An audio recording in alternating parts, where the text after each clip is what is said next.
All right, Chelsea fans, welcome back to another episode. That's right, the London is Blue podcast. Hopefully, your favorite Chelsea podcast out there, and a part of the Men in Blazers Media Network. If you watched our last podcast, Nick and I did not do a costume change. We're just recording back to back on this Sunday, May the 12th, while we had him in town because, Nick, it's a bit of an interesting episode. It's a little bit of a special episode. If you're on YouTube watching, you already know Nizaar Kinsella is on the podcast with us as well. But kick us into what we're going to be chatting about today because it's a little different. Yeah, it's our final Naz special, and I know that that's gonna come across to those longtime listeners as a bit of a shock. But Naz, you have a little bit of news to share with the broader community here.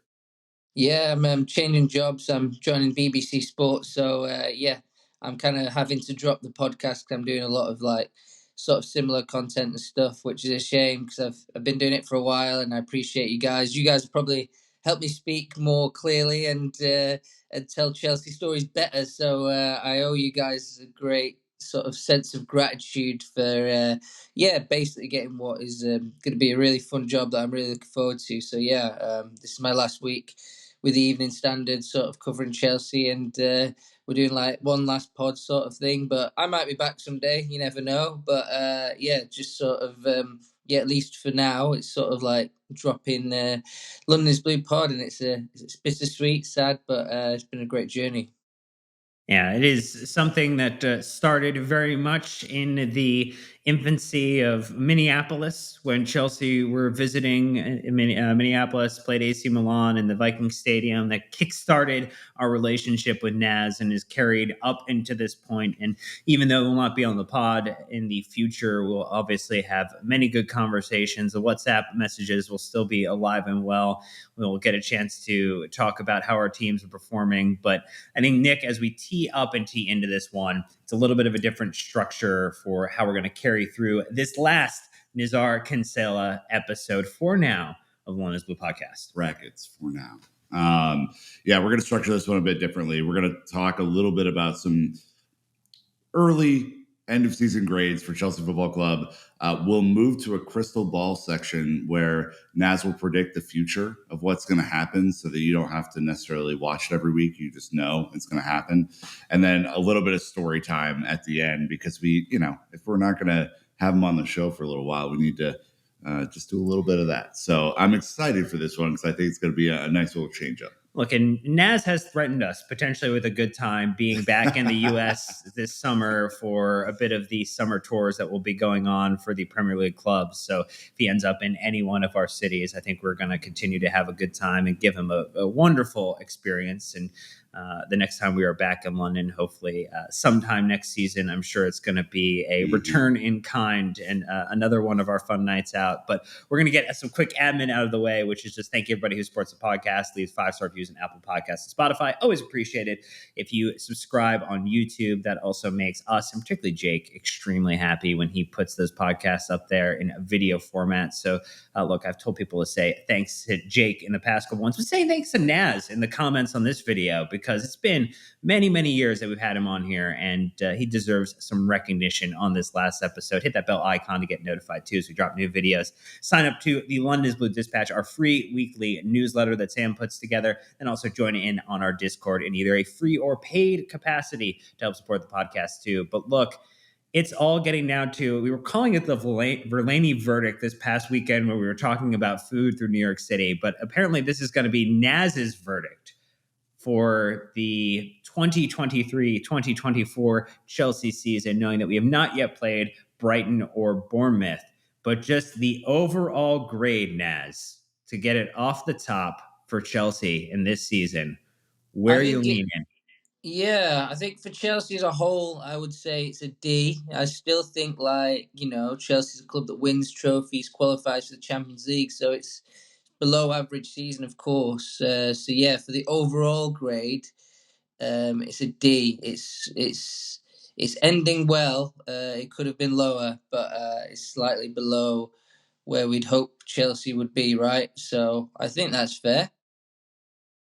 Has the last, I don't know, call it month, changed your perspective about where this team could end and if it is enough to kind of improve that grade from a D to a C. I'm a little surprised you went with D, to be honest. I thought maybe C plus could be there, just given the context surrounding the season, the manager changed, the injuries, all that sort of stuff. Is it just the fact that the results have not yet kind of manifested themselves? It's kind of leading you to a D. Yeah, I think Poch's grade would be higher than the overall club's grade, right? So you could pick out individuals and give them a higher grade. I actually think Poch has performed pretty well as manager, especially like you say, as the performances have improved at the end of the season. I think that actually, because I'm like the guy who watches the most Chelsea games as like a journalist probably around in the industry, going live and being there on site.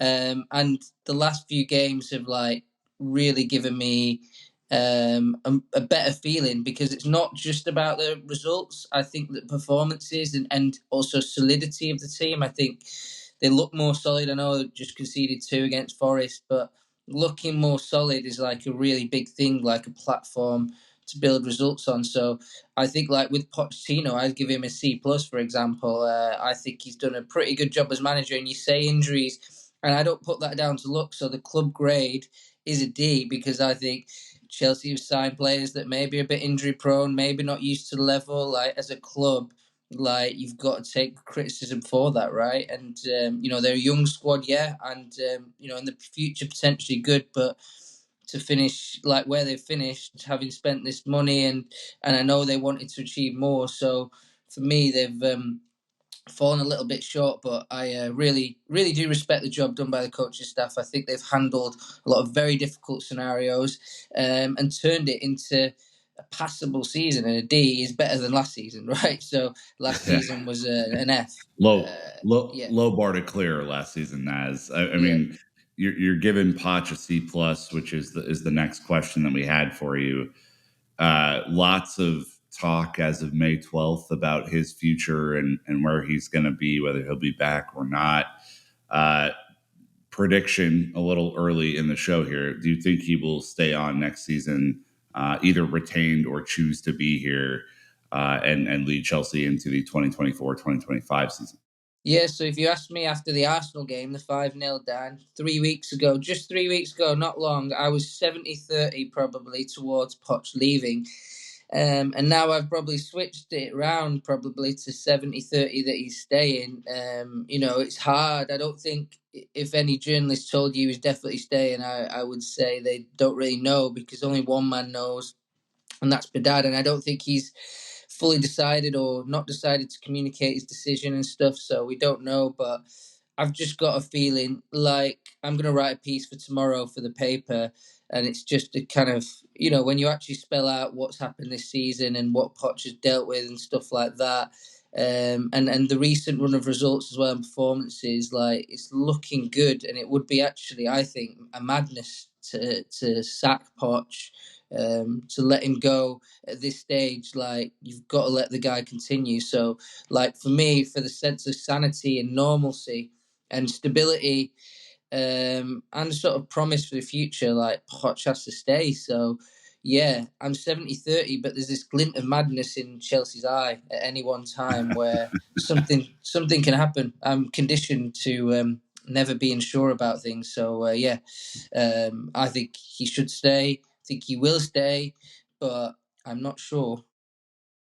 So we talk about the overall grades for those involved with the football product that ends up on the pitch. So we talked about Chelsea's overall grade. We talked about Pochettino getting a higher grade than the club. I think another one that draws criticism of their performance over the past 1 to 2 seasons is the sporting directors. And again, that's been assembled a little bit like a couple of different Lego sets thrown together at times. Where would that be in terms of a grade for the season? I think that they were dealt a tough hand, if you think about it, because when they started, sort of, say the summer, last summer, that was probably their first as a duo, working and things like that. and they'd like overspent on Cucurella. They've got high wages on Raheem Sterling. Koulibaly wasn't successful. They had to sell him. They'd overspent as a club, so they had to sell loads of players before June the 30th. People like Mount and Havertz going out before that deadline. So, in actual fact, they've probably performed reasonably well there to sort of perform a record amount of transactions. It's probably a strange thing to say, that they've been so busy that they might have performed okay. I know a lot of people think they've been really bad, but I think they've been okay. I think that actually, the owners' transfers, the period where Todd Bowley was the sporting director, that was quite problematic. And I think where they've failed probably is like overpaying for Caicedo. I think Caicedo's been a reasonably good signing for Chelsea, and I think he'll get better. But I think they've overpaid there, so that's maybe a negative, right? Lavia injured all season. I'd criticise them for that. Maybe they shouldn't have signed Lavia. Maybe Lavia will still become a great player, but I don't think it's worked out really for that sort of money that they bought him.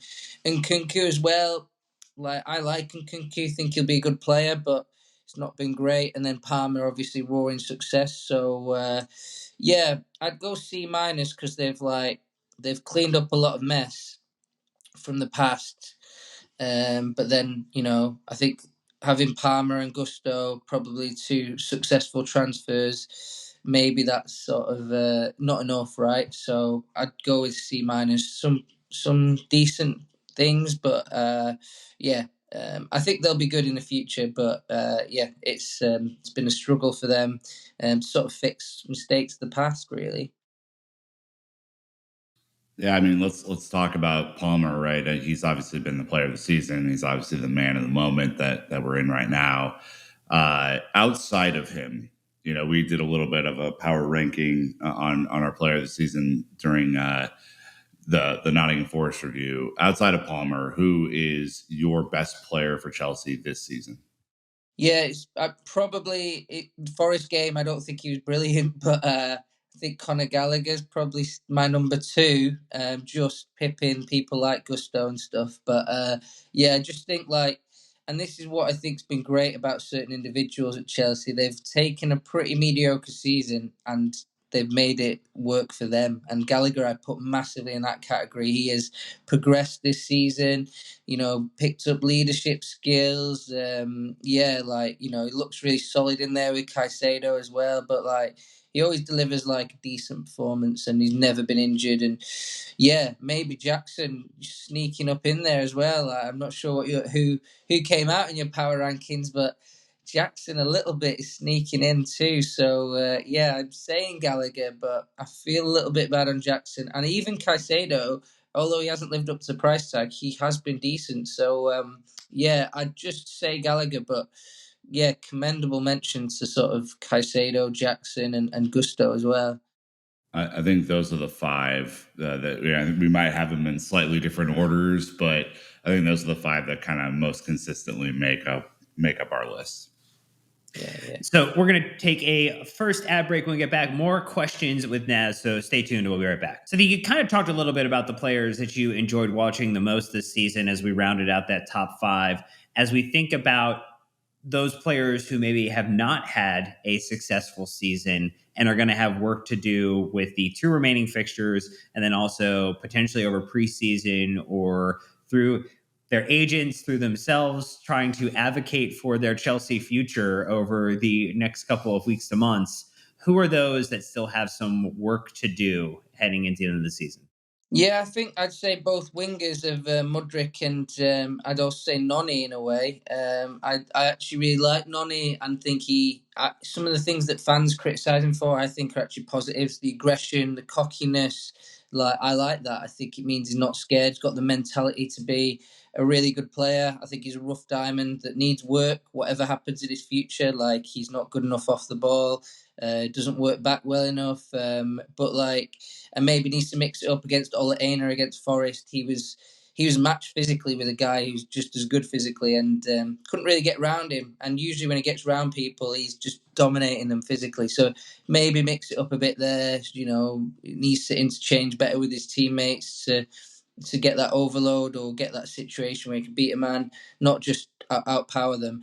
So yeah, Noni, I like him, but I think that he's in danger because Chelsea are looking at signing Estevar Willian from Brazil, and you're like, how many like left-footed right wingers do you need? And like, you'd think Noni would be the fall guy because Palmer, yes, he's a right winger and a number 10, but like, how many of these guys can you have in the squad? There's Angelo Gabriel as well. There's Kendry Paes coming in eventually who can sort of play that role. So you're like thinking Noni's always got to prove himself. He's in a difficult situation there with the recruitment, and that's not his fault really. But he has to fight through that. And then the other one, like Mudryk, like I think he's been disappointing overall. I know he scored yesterday, and the fans love him, and he's like really entertaining to watch in many ways. But like his defensive and tactical side are really poor. I know you guys will have gone into that a lot on recent pods, but and he has improved in recent weeks, but it's just so below the level that he needs to be at. And I know Chelsea are really working with him and really believe in him, but he needs to improve as well. He needs to start picking it up. He can't work on that forever. He needs to start delivering. So yeah, ability there, but it's really important that he's part of the team. He's not the main man yet. So if you're not the main man, you've got to deliver the work rate, the intensity, the pressing, the defensive side, the tactical side. You've got to deliver all that as well as just sort of dribbling and shooting. He's got to add to that dribbling and shooting ability. So yeah, I'd say like those, and then Enzo Fernandez as well. Like I have a lot of sympathy with him because a lot of his back catalogue of work has been poor before his surgery on his hernia, but that's because he's playing with a lot of pain. So yeah, he's not shown it at Chelsea this season almost at all. He's had a few good games, like in sort of January, February time. He played pretty well, but then like since then and before that, he's been pretty average, pretty poor. I know he's only had 2 weeks off in the summer. I know he's had injuries and stuff like that. So I actually really love him as a player, but he's playing the Premier League with people more physical than him. He's not fast. He's got that sort of Jorginho style weakness, so he's got to find a way, like Jorginho has, to be fair, of not being physically dominating and still contributing and influencing games. Can he do that as a 6? Can he do it as an 8? Or does he need to be a 10? I think that maybe he shouldn't be a 10, but maybe he can be a good player in a 6 or an 8 role. But he's not quite built that partnership with Caicedo that we'd all hope for. I don't think he has myself. So that's another concern. So those three, the goalkeepers probably both need to improve to prove their Chelsea standard. If Chelsea don't sign a goalkeeper, they're lucky and they need to really take the chance next season. And then lastly, the last player I'd say who needs to improve a little bit is Badiashile. I've been really impressed with him in recent weeks, to be honest. I think he's a good player, but he was a bit average against Forest again. So he needs to sort of cut out those mistakes. There's one really poor one for the Forest first goal yesterday. So cutting out those mistakes, being more consistent. Can he do it without Thiago Silva? He likes playing with Silva. He told me that himself. So that's a challenge for him as well. So yeah, I'd say like those out of the ones who have not been too injured are some of the ones that need to improve. Yeah. So about 80% of the squad. Okay. Look, you're going to get one here. You're going to get one game, and that's best overall performance of the season in brackets so far. Of the team? Yeah, team performance. I'd say Everton 6-0. That would be the best. Yeah, I just think dominating and Everton gave it a good go in the early stages. So they might have collapsed later on, but really good. And just seeing Palmer play that well, to me it was mind blowing, and it showed that things might come together for Chelsea in this period, and they have done. And worst performance, Wyatt, is the Arsenal loss.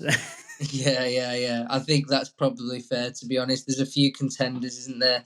Newcastle away, I was there at that one. That was Oh very yeah. poor. Man United away was poor, and a few others like that. So, yeah, but Arsenal away was just like, please let it stop. Like, you would have thrown the white towel in if you could, if that was allowed in this sport. And yeah, it was poor. That's the Simpsons. Stop! He's already dead. Yeah, I was thinking that. Yeah, last one for this season on Naz's verdict. Biggest injury miss. I'm giving you 5 players to choose from, but of course, if you have a different one, feel free to insert.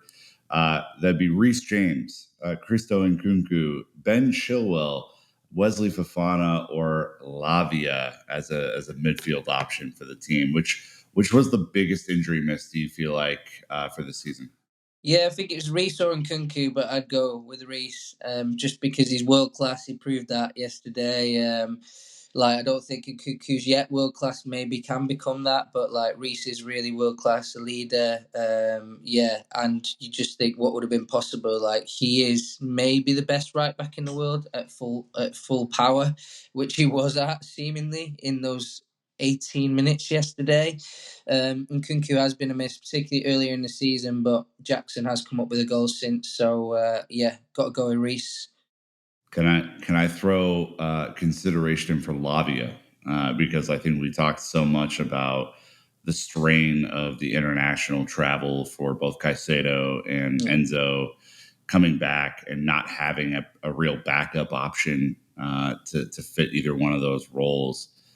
I think if you look at the story of the season, perhaps Enzo's not carrying such a severe hernia. Maybe it's something that's fixable at the end of the season instead of midway through the season, right? So I would just kind of toss that in there, not because I think Lavi is the best player of this group, but I think it would have provided some extra cover that the team desperately needed.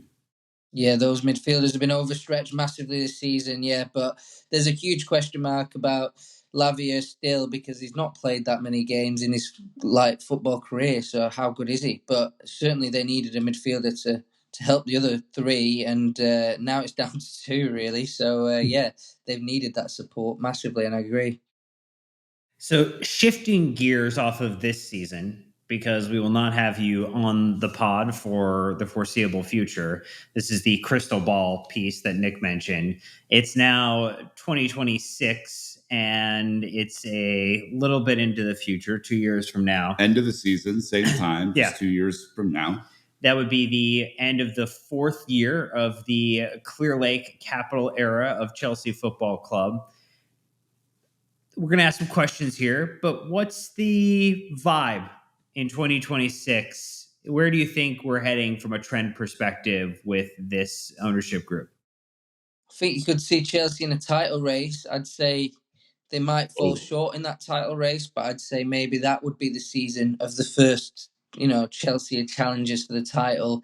Potentially, that's the way I would see the 4th season. And maybe the ownership would think that would be disappointing, but yeah, especially if Pep's still around at City, I think it's going to be like it's going to take time to sort of bridge that gap still. But the players will be older. I think the ownership will have learned mistakes. I think that's an underrated part of this that people don't consider because these guys are new into the sport, right? And I think even Abramovich, when he started at Chelsea, and people forget this, but Abramovich made a lot of mistakes, and he was allowed to make mistakes. The way football was a lot more forgiving back then, because there wasn't a team throwing around the money Abramovich was.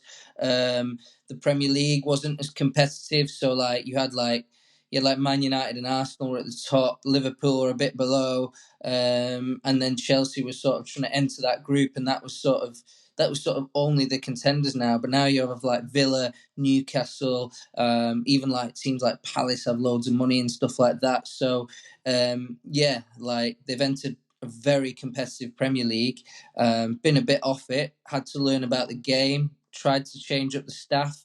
It's been difficult.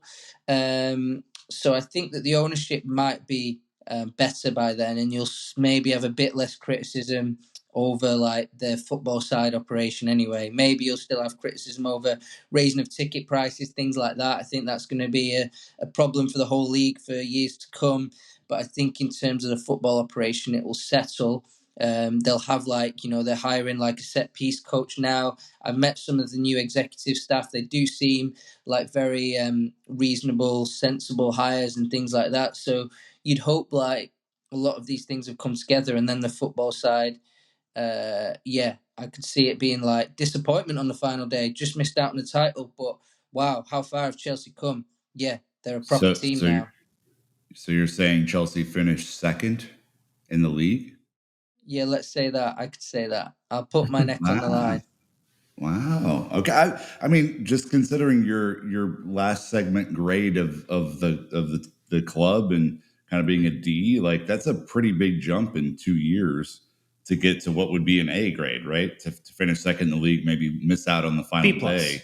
That's I don't know. That's a pretty big jump over 2 years. So a lot's happened. Yeah.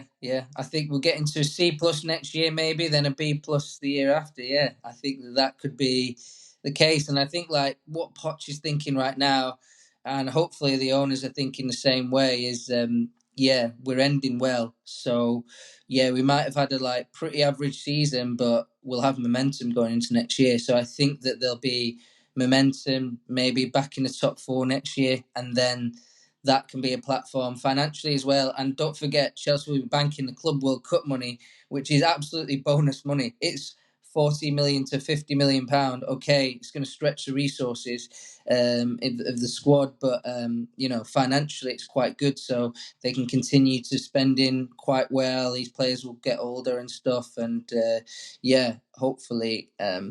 That full season. I mean, that's what Chelsea should be aiming for as well, right? I think that's a reasonable aim. I think that's a reasonable aim to get there. And I'm guessing from a continuity perspective, that in your mind means that Pochettino has most likely stayed with Chelsea and is still Chelsea manager at that point. If it's about progression, if it's about improvement, if it's about the relationship between the owners and the manager and the players. Yeah, I think so. I think maybe like sort of signs a new contract in towards the end of next season. Maybe that would happen. A new contract rather than just exercise the option. I could see that kind of thing maybe happening. Giving him an extra year, giving him a 2-year deal. I could see that maybe happening and him staying on. It's looking good. Like he has the support of the squad. I think that he's genuinely doing a decent job. And yeah, he can progress Chelsea. But I imagine also his relationship with the fans will still be strange. I think like until he wins something, I don't think Chelsea fans are going to give him too much love. It's he doesn't have the full support of Chelsea fans right now, even though he has the full support of the squad. And I think it's going to take him winning a trophy maybe because of his personality, being such a gentleman, such a calm guy. He lacks that sort of aggression that maybe Chelsea want from a manager. The match-going fans I'm talking about, and until he wins something, like I think bridging that gap is going to be tricky for him. So yeah, it'll be strange. I don't think it will be all jubilation, but I think it will be improved gradually, and hopefully everyone keeps their cool in the ownership and lets him build. I think that that's what he wants. I can see why he wants it. I can see what he's trying to do, and now it's about keeping you cool and letting him build. Because I think that things are improving and there are promising signs. Well, I mean, look, we have 2 years of predictions to make here. So you mentioned that, Poch maybe hasn't won the league, which is understandable. Has he won something by this point, by the end of May 2026, whether it be a Carabao Cup or an FA Cup or World Cup? Club World Cup even, something that would signify like, graduating from that D to C plus to B plus, maybe even into an A tier. Could do. It's going to be tricky. I think if they're in the Conference League, they'll win it. I think if they're in the Europa League, it's going to be trickier. The Europa League is a good competition. I don't care what people say. I watched a lot of it. I've watched it with Chelsea. I've watched Man United in the Europa League. I've watched Liverpool. I've watched Arsenal, and you can get knocked out of that competition. So yeah, I'd expect a lot more finals and semi-finals, no doubt. But can he win a trophy? Maybe, and as the longer he goes without winning a trophy, the more criticism he's going to get because he got that already from Spurs. So like the sort of That's, like It's your crystal ball. I need a yes or a no. You're the one who's in control of this situation. Does he win a trophy? Let's go with a yes. Wow. Okay. All right. So we'll kind of maybe rapid fire a few. Who will be the best player? Well, Palmer's the best player now, right? But I don't think Palmer's going to always deliver these numbers. It's going to be up and down for him. So I think Reece James will be the best player. I think if he gets fit, look at him. I just love Reece James. I just think he's the best. I just think he will be the best right back in the world if Chelsea crack his body. So he's going to be the best player. Who is fast forward 2 years, who is the top new signing for the club, the new kind of sparkly object of everyone's affection?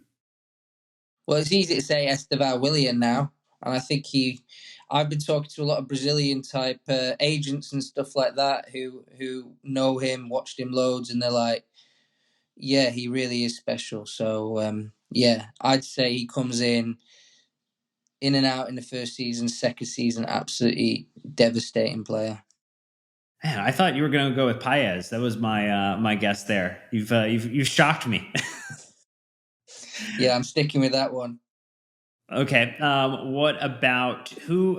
Is there a new academy player who's broken through to be a part of the Chelsea first team squad? Doesn't necessarily need to be a starter in the 11, but someone who's broken through to being a regular contributor. Yeah, I think Josh Achiampong, he could be one. He's really good. Like, I stood near him the other day, and he's 18 years old. Or I think he was 17 when I stood near him, and I was like, my God, he is bigger, stronger. He is a real athlete. He could be a great player. Really good. Made his debut the other day. I'd say I'm pushing him forward as the academy guy who could break through, and he's versatile, so that always helps when you're a young player. You mentioned that Palmer may not always have the stellar numbers, but in 2026, at the end of the season, who is the top goal scorer for Chelsea Football Club?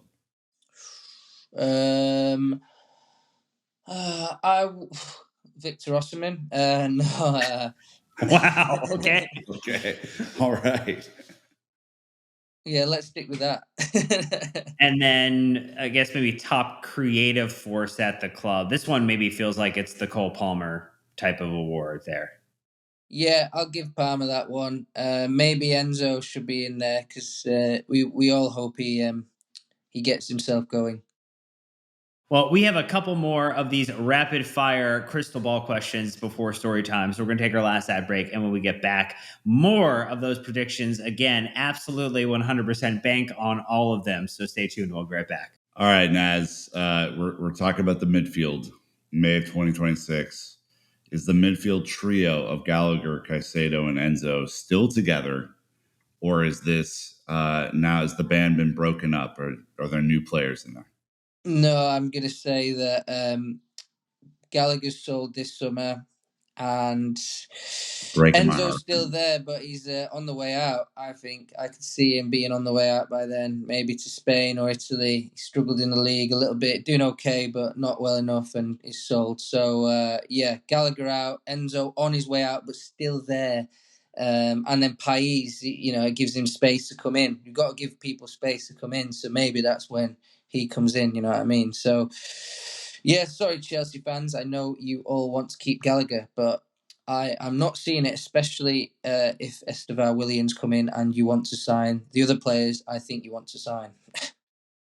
What about from a fullback situation? We know that we talked a little bit about Reece James earlier, so I feel like he is still a critical part of the organization, but the other half being Ben Chilwell in that regard.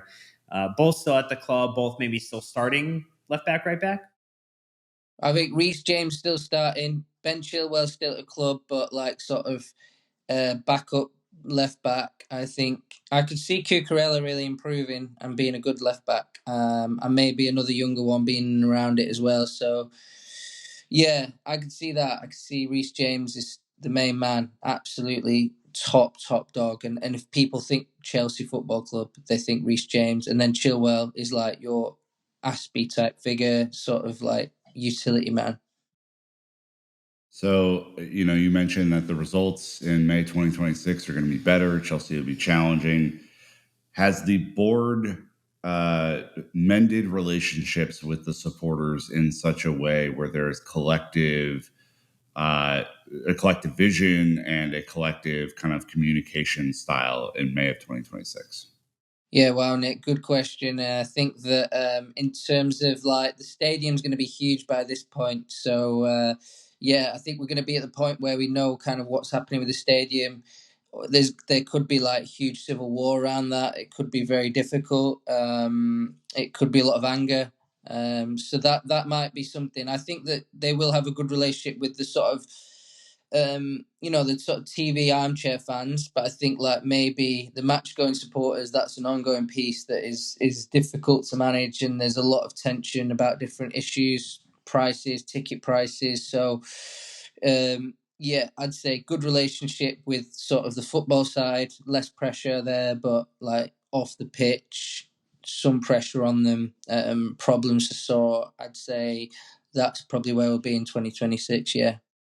You answered a bit of the question around Stamford Bridge, what's going on there. So I'll throw a curveball one at you.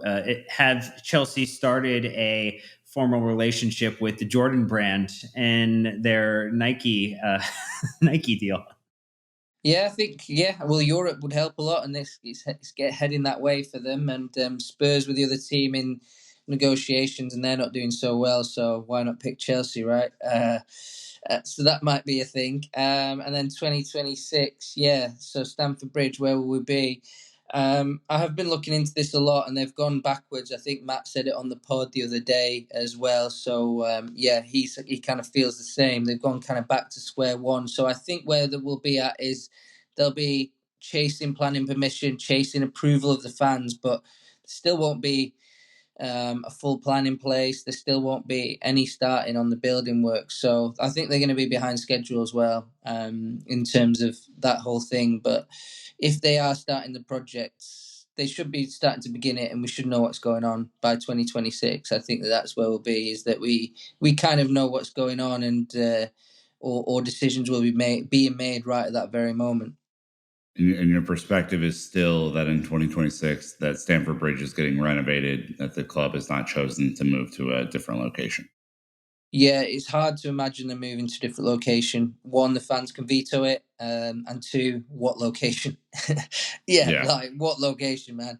Yeah, I think they're exploring that, and they should be, that's their job to explore every option. But I think they'll end up renovating Stamford Bridge. Yeah.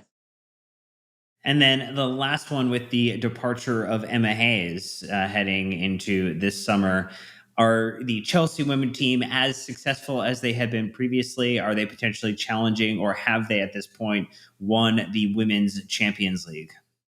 I'd say less successful, but have won the Champions League. I think that Chelsea Ooh. are inevitably going to win the Champions League very, very soon. I think that Emma has done a lot of work, a lot of the groundwork, and I think Sonia could just come in and just do it. I think, tactically, she's going to be very good, and they can just do it. I think they can just do it any time now. So I think there's a really good chance of winning the Champions League. But I also think that generally, that Chelsea women will struggle more in the league. I think it will be more competitive. I think that United are coming, Spurs are coming. Look at the final now. I think Liverpool are coming as well. Brighton want to come into the equation.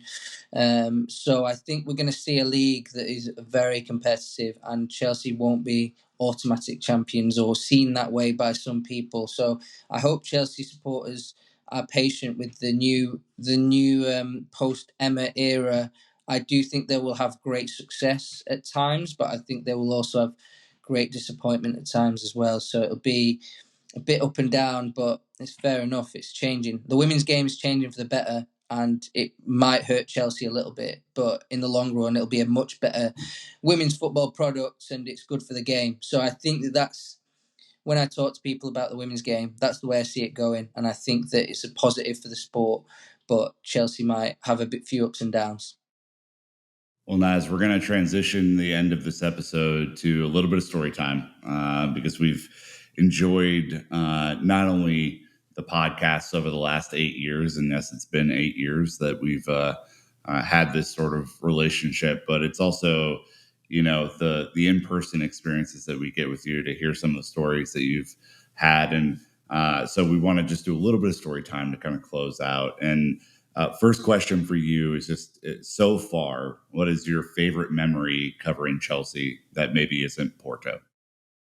Yeah, I'd love all my trips abroad and like meeting the fans overseas and stuff. Like I love Baku in the Europa League final because I met like a lot of like Chelsea fans from like places like Kazakhstan, Uzbekistan, and things like that, and they're just such amazing people. Things like that, just really, really interesting. And yeah, so the travel, like being with you guys in America, like the Europa League campaign, going to strange, far-flung stadiums around Europe. Like those are the bits of the jobs that like I enjoy a lot. So yeah, I'd say that. I'd say the Europa League final for me. I really enjoyed that, and of course, when Chelsea won the Champions League with me, it was like COVID time. So I actually preferred the Europa League win when it was Hazard's last game as well, which is a huge story. Seeing the celebrations, being in a place I'd never really thought I'd go to, Azerbaijan. So yeah, it was a lot of. I thought that was a really cool moment in covering Chelsea, and of course, yeah, I'll talk about my surreal moment. Can be another great success of Chelsea as well. So I'll let you ask that one next. Well, yeah, just jump right into it. Most surreal moment of covering Chelsea. Yeah, well, Chelsea winning the league, which was not surreal in itself because we expected Chelsea to maybe be contenders. Although Conte did a great job, it was Antonio Conte's year, 2017. But when after the game, being part of the title celebration, being there, like the beer being thrown around, like uh, was it Diego Costa and David Luiz kidnapping Conte, John Terry trying to calm them down. They all had a few beers. And then like we had to do this newspaper bit with Conte, and like Conte was really excellent with the media, especially in his first season when he was a big success. And yeah, he wanted to do a bit with us after like a bit of extra media work, and everyone just wanted to get on the booze though with the Chelsea squad. And Diego Costa was particularly causing trouble, swinging on like monkey bars. Like it was in this back room in West Brom Stadium, and he's swinging like on these bars that just hang above the stadium, like a child. And then he picks up a fire extinguisher and's like, Antonio, stop talking to them. We want to get back on the beer. Get on the bus. Because they want to get back on the beer and then get down to London and party, right? They're in Birmingham. And he's aiming the fire extinguisher at us guys. John Terry was the only thing that stopped him from firing a fire extinguisher at the whole media and Antonio Conte, this crazy, crazy striker that Chelsea used to have, who I absolutely adored, by the way. And I was finding it really funny, but there was a lot of other journalists that were pretty scared. I was at the back, to be fair. I wasn't right in the firing line, but I would have got a hit. So yeah, that was it's pretty surreal, isn't it, as far as surreal moments go, right? That is a phenomenal story, one that I think is a little lightning right now for where Chelsea are in the league. But you've interviewed a ton of Chelsea players throughout the years. Which player have you interviewed that you enjoyed the most throughout that process? Doesn't have to be your like best interview, but the one that you really came away kind of feeling different about a player, really enjoyed the most. Yeah, I'm trying to think. There was I just loved interviewing Eden Hazard, really. That's just what I wanted to say. I know probably a lot of people want to hear about that as well. And yeah, just like, I always saw him as this superstar player and really impressed me. And like, being around him, he's not like that. And he's super cool, super chilled, like really genuinely funny. Like, he's an example to the whole squad because you had this superstar, but he would give you like loads of his time and just be like, right, you boys, 20 minutes, we're just chatting about football. I'm going to tell you how it is. I'm not going to bullshit you. Like, everything, just normal guy talking to a normal guy, but he's also, like, one of the best footballers I've ever seen. And for me, the most entertaining Chelsea player I've ever seen play football. So, yeah, it was just really impressive to be, like, that normal. But, yeah, there's been loads. I've got a picture on my wall up here, actually, of a lot of my interviews and stuff like that. So yeah, there's been a lot of good moments. But I just wanted to give a shout out to Hazard for sort of his personality being so down to earth, but like, yeah, really impressive as well and really honest.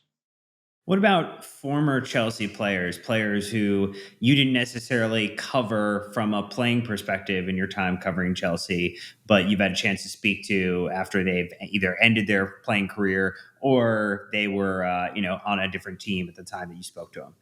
Yeah, I remember going to John Obi Mikel's house and yeah, chatting to him about all things Chelsea, an hour and a half, and like bringing me coffees and stuff. Gianluca Vialli as well. I went to his house and did a similar thing, and he was an absolute gentleman. I was absolutely devastated when he died of cancer, and I like met a lot of people in his sort of inner circle and things like that. He was a wonderful man. Gianfranco Zola is everything everyone says about him. Like, he's just a gentleman, like phenomenal individual. So really impressive. Drogba, I've interviewed him, and me and him were just chatting like pretty casually for quite a while because our cameraman had to set up our shoot because we did it on video, and we were just chatting about all battles between Man United and Chelsea, and he was telling me all the times United caused Chelsea pain, and I was telling him all the time he caused us pain, like when he scored in the first FA Cup final at Wembley, for example, to beat us in that game, United. So great fun, and just so interesting hearing it from like a top player's perspective, what those moments were like, and you realise that these boys all respect each other, and those battles between United and Chelsea were super interesting, weren't they, back in the day? So I found Drogba was very impressive, and I think everyone knows how impressive he is as a man and individual. Yeah. You mentioned Antonio Conte earlier, but which manager of the many that you've had the pleasure of covering as a Chelsea journalist did you guys have the best rapport with? Yeah, he was good. Poch is good, and Tuchel probably was the most enjoyable. I think just that he was so funny. I genuinely was laugh like full on. Like I'm quite a northern bloke, and we don't laugh like really loud that often. But so often I'm in there with Tuchel, and he just says some like some eccentric phrase. He's a very eccentric fella, but like very clever, very sharp, and I would just be like laughing my head off. He's so funny, so smart, bit too honest, but I like that. I like that about him. So yeah, Tuchel's great, and I also had like my knee surgery around then on my ACL, and Tuchel would just really remember that I was like the journalist who'd like done his knee, so I'd always like chuck in the odd question like, how are you doing in your recovery? Obviously he dealt with a lot of players with ACLs and stuff. He knows what it's all about. So yeah, he was top really. He's just really engaged with that, and like a lot of people, it might feel normal, like I might be saying something that feels normal that people should do, but a lot of people in football act like the stars, and you're just the guys who are trying to get a piece of them, you know what I mean? But he's got that like two-way relationship, which is, I didn't take it for granted, and I don't think anyone did. I think we were all very impressed by Thomas Tuchel. What about, you mentioned, obviously some of the places you've got a chance to travel covering Chelsea. Is there one city that you maybe weren't expecting, or location you weren't expecting to enjoy, that completely blew you away and would be a high recommend to people if they were to go and catch a game there? Yeah, the last Champions League campaign, I really liked Salzburg, which, if anyone from the US or anywhere wants to have a trip out for football, go there. Anywhere in Germany pretty much is great. I've been to many, many stadiums in Germany. I thought that I really like Kyiv. I hope it opens up again after the war. I think that's such a cool place to visit. One of the great capitals of Europe, but people don't really know about it. Istanbul for the Super Cup final, Pulisic scoring against Liverpool in that game. I thought that was Istanbul's an incredible city as well. Like, food's just phenomenal. Such a big city. I think it's bigger than London. So yeah, it's a serious place. Like it's so lucky that I've been to like every Premier League ground as well. I need to add Ipswich's next season, but yeah, there's also that. So I've done all of English football pretty much, and quite a few of the lower league grounds as well. So yeah, those are some of them. I'm trying to think of anywhere else, but yeah, like Italian football is incredible. I have to say, go to Napoli if you get the chance. That's one of the loudest. And speaking of the loudest, I'd say like it's Napoli, Eintracht Frankfurt, and actually in England, the City ground yesterday was one of the loudest I've ever heard. That was phenomenal. So in Nottingham Forest. So yeah, Frankfurt, Napoli, really loud grounds if that's your bag. All right, so you're putting three different away days together for someone who's never been to any of these locations. What is the away day in England if you're a Chelsea fan that you need to go to? What is the away day in the Champions League kind of group of teams that you would want to go to? And maybe a Europa League or something off the beaten path that you would want to go to. Yeah, I think in England it's quite easy actually. It's just shout out a good atmosphere. I'd say Newcastle away, great night out as well. You could maybe combine it with even getting into Scotland for a day trip, especially if you've come as far as the US. So that could be a pretty special, time. It's lively. Whatever day of the week in Newcastle, people are on the beers. So yeah, it's a really good city. I would say that there's many other great ones, but yeah, Newcastle, European away day, loads and loads of great ones. I'd say like don't get bogged down in the beauty of a city. Like people might think Barcelona or Paris is the greatest, but or maybe a Rome. I wouldn't say that's true. I'd say like maybe like Naples is less fashionable, but that would be phenomenal. Although a bit scary if you're going as an away Chelsea fan, to be honest. Maybe like I'd say as an away Chelsea fan, Germany is the way to go. Like you guys have been to Germany, you know what it's like, and they're really welcoming football fans. I'd say like Leipzig, I went there not with Chelsea, but they were really great, and that would be great fun. Like Leipzig would be great fun. Munich as well is phenomenal. I remember I was on holiday once and Chelsea were playing Basel and Arsenal were playing Bayern Munich in consecutive games, and Basel and Munich are very close to each other, and there was just absolutely huge amounts of English football fans in Munich. A lot of the Chelsea fans went to Munich, then went to Basel, sort of thing. So it's just like there's absolute carnage, but like really good fun. Everyone getting on. The Bayern Munich fans getting on with the English fans. So yeah, that's a German football. It's a really good vibe. So I'd say take your German trip for a football. It's amazing. What about any stories that you haven't had a chance to tell or you feel like are going to maybe continue forward and ones that you're going to want to continue to tell as you transition into your new role with the BBC? Yeah, I think I'll probably do a lot more like off the beaten track stuff. So you might see, it's a bit like that a goal where, I might do like more like bits on the academy and like, like maybe like other clubs or Chelsea players who've gone on to do other amazing things. So yeah, you might see a bit more of that, video content and stuff. So that's kind of my plan. I've already got a hit list, so I can hit the ground running of like who to chase and what to do. And yeah, I'm hoping like the BBC name as well. Like, will it? People want to be part of that. So yeah, that'll be cool. To like try and get some big interviews on the BBC and stuff. And yeah, maybe do some stuff that you wouldn't expect. Not just writing about like Poch's future like every week, but maybe a few of those big interviews or big figures from the past and telling great stories that we haven't heard before. That's kind of what I'm out to do.